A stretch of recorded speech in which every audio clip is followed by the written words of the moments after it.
7 मोर्चों पर अकेले जंग लड़ रहा इजराइल के लिए जीवन धारा बनकर अमेरिका सामने आया है। इजराइल के दक्षिण सागर में हूती आतंकियों ने इजराइल के जहाजों को अपना निशाना बनाया और अब अमेरिका ने हूती आतंकियों को अपने बमों का मजा चखा दिया है। नमस्कार, मैं अनिकेत दीक्षित स्वागत करता हूं आपका आचरण न्यूज में। हमारी आज की डेली एनालिसिस रिपोर्ट हूती आतंकवादियों पर अमेरिका की स्ट्राइक के बारे में। अमेरिका ने यमन में अपनी सैन्य ताकत का प्रदर्शन किया है।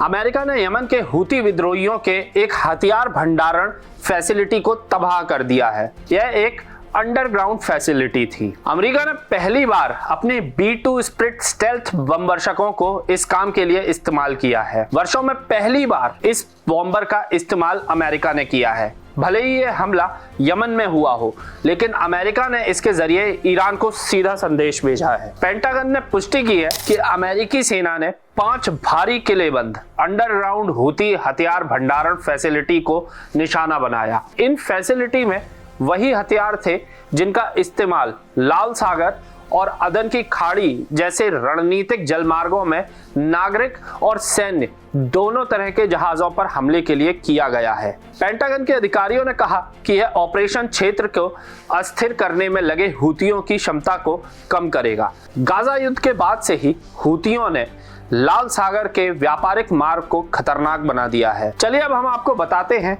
हूती विद्रोह की उत्पत्ति, उसकी विचारधारा और आतंकवाद की राह पर क्यों चल पड़ा। हूती विद्रोही, जिन्हें आधिकारिक तौर पर अंसार अल्लाह के नाम से जाना जाता है, यमन में एक शिया मुस्लिम विद्रोही समूह है जो लंबे समय से सरकार और अन्य क्षेत्रीय शक्तियों के खिलाफ संघर्षरत है। हूती विद्रोहियों की जड़ें यमन के उत्तर पश्चिमी इलाके सादा प्रांत में पाई जाती हैं और इनका उदय 1990 के दशक में हुआ था।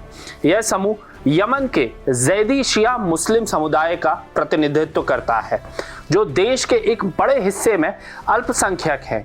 यमन में चल रही आंतरिक अस्थिरता और सऊदी अरब के हस्तक्षेप ने हूती विद्रोहियों को वैश्विक आतंकवाद के मानचित्र पर ला खड़ा किया है। हूती आंदोलन की शुरुआत यमन के सादा प्रांत से हुई, जहां से जैदी शिया समुदाय का बहुमत है। 1990 के दशक में इस आंदोलन को स्थापित किया गया, जिसका नेतृत्व बदरुद्दीन अल हूती के बेटे हुसैन बदरुद्दीन अल हूती ने किया था। शुरुआत में तो यह आंदोलन धार्मिक और सांस्कृतिक मुद्दों पर आधारित था और इसका मुख्य उद्देश्य जैदी समुदाय के हितों की रक्षा करना था। यमन में वर्षों से चल रही राजनीतिक अस्थिरता, भ्रष्टाचार और शिया समुदाय के साथ भेदभाव के खिलाफ यह आंदोलन धीरे धीरे सशस्त्र विद्रोह में तब्दील हो गया। हूती विद्रोही खुद को यमन में शिया समुदाय के रक्षक के रूप में प्रस्तुत करते हैं, लेकिन उनकी विचारधारा समय समय के साथ बदलती गई। शुरू में जैदी शिया मतों के धार्मिक हितों की सुरक्षा करने के लिए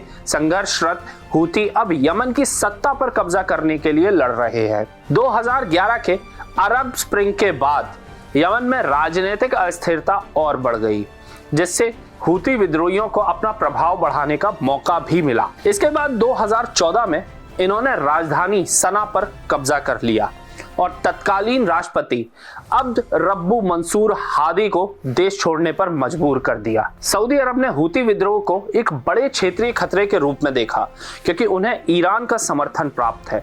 सऊदी अरब ने 2015 में यमन में सैन्य हस्तक्षेप शुरू किया, जिससे हूती विद्रोह और सऊदी गठबंधन के बीच एक लंबे गृह युद्ध का कारण बना। हूती विद्रोहियों पर आरोप है कि वे ईरान से सैन्य और वित्तीय सहायता प्राप्त करते हैं, जिससे यह संघर्ष एक प्रॉक्सी युद्ध की शक्ल ले चुका है, जिसमें ईरान और सऊदी अरब आमने सामने हैं। हूती विद्रोहियों पर आतंकवादी गतिविधियों में शामिल होने के आरोप भी लगाए जाते हैं। सऊदी अरब और अमेरिका ने उन्हें आतंकवादी संगठन घोषित कर रखा है। हूती विद्रोही यमन में सऊदी गठबंधन के खिलाफ मिसाइल हमलों में और ड्रोन हमलों का सहारा भी लेते हैं। उनके हमले सिर्फ यमन तक सीमित नहीं रहे, बल्कि सऊदी अरब और संयुक्त अरब अमीरात तक पहुंच गए हैं, जिससे यह समूह वैश्विक आतंकवाद के खतरे के रूप में उभर कर आया है।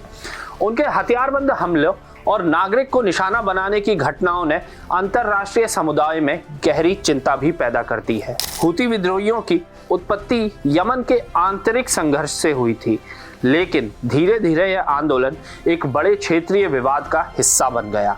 सऊदी अरब और ईरान के बीच प्रॉक्सी वॉर ने यमन को गृह युद्ध की आग में झोंक दिया है, जिसमें हूती विद्रोही एक प्रमुख शक्ति बनकर उभरे हैं। हालांकि यह समूह खुद को शिया समुदाय के हितों का रक्षक बताता है, लेकिन इसके आतंकवादी हमले और हिंसक गतिविधियों में इसके एक वैश्विक खतरे के रूप में इसको सामने रख दिया है। चलिए अब हम आपको बताते हैं कि अमेरिका ने जिस B-2 बॉम्बर से बमबारी करी है उसकी खासियत क्या है। अमेरिका के अधिकारियों ने बताया कि यह तुरंत स्पष्ट नहीं हो पाया है कि इस हमले से कितना नुकसान हुआ है।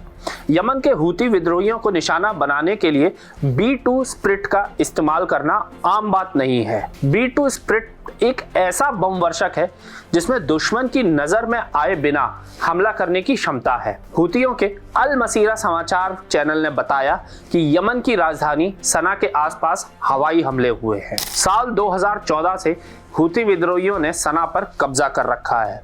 इसमें बताया गया कि हूती विद्रोहियों के गढ़ सादा के आसपास भी हवाई हमले हुए हैं।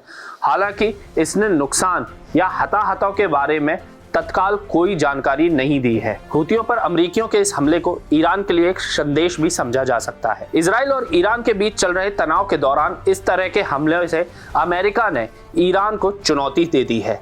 ऐसा इसलिए क्योंकि हूतियों को ईरान की ओर से पूरा समर्थन मिलता है। B-2 के इस्तेमाल से अमेरिका ने दिखाया है कि वह गहराई में बने भारी किलेबंदी वाले बंकरों और फैसिलिटी को तबाह कर सकता है। ईरान ने भी अपनी कई सैन्य साइटों, खास तौर पर इसकी परमाणु फैसिलिटी को जमीन की गहराई में बनाया हुआ है। तो यह थी हमारी आज की एक खास रिपोर्ट। आपको हमारा यह कार्यक्रम कैसा लगा, अपने विचार हमसे जरूर साझा करें और तब तक हमारे न्यूज चैनल आचरण न्यूज को सब्सक्राइब जरूर करें। तब तक के लिए धन्यवाद।